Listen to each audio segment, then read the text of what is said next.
त्या जमिनी हाताखालच्या काढून करायचं काय त्याचं?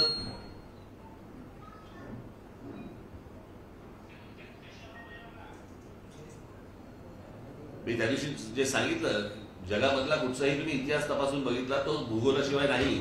जमीन हडप करणं एवढाच फक्त भाग होता. आज ट्रान्स हार्बर सुरू झाला, ही रोरो सुरू झाली आहे. उद्या हे रस्ते तुमच्या जमिनी जाणार हातात ना बाबांनो. आज तुम्ही तर दुबईमध्ये गेलात, अनेक अशी ठिकाणं आहेत मी तुम्हाला सांगू शकेन, परंतु खास करून तुम्हाला माहिती असलं म्हणून दुबईला गेलात आणि जर समजा तुम्ही व्यवसाय करायचा ठरवलात, जमीन तर दूरची गोष्ट, व्यवसाय करायचा ठरवलात तर तुम्हाला तिकडचा एखादा अरबाला पार्टनर म्हणून घ्यावा लागतो.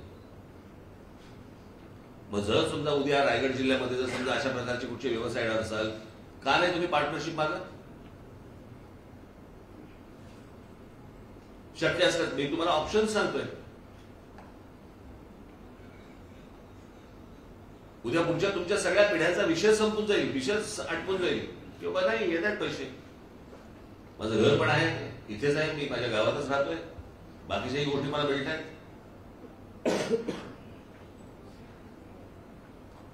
आपल्या लोकांना महाराष्ट्रात, खास करून महाराष्ट्रात आपल्या लोकांना भानच नाही या गोष्टींचं. तुम्ही सहज माझ्या पत्रकार बांधवांना माझी विनंती आहे, तुम्ही सहज आता जिथे रजिस्ट्रेशन होतात ना जमिनींचे, जाऊन बघा कोणाच्या नावावरती जमिनी निघाल्या.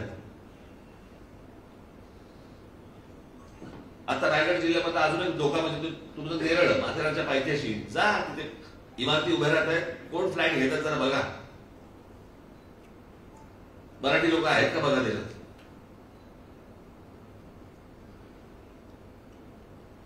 हा सगळा कर्ज, खालापूर आणि हा सगळा पट्टा गेला, जातोय हातातनं.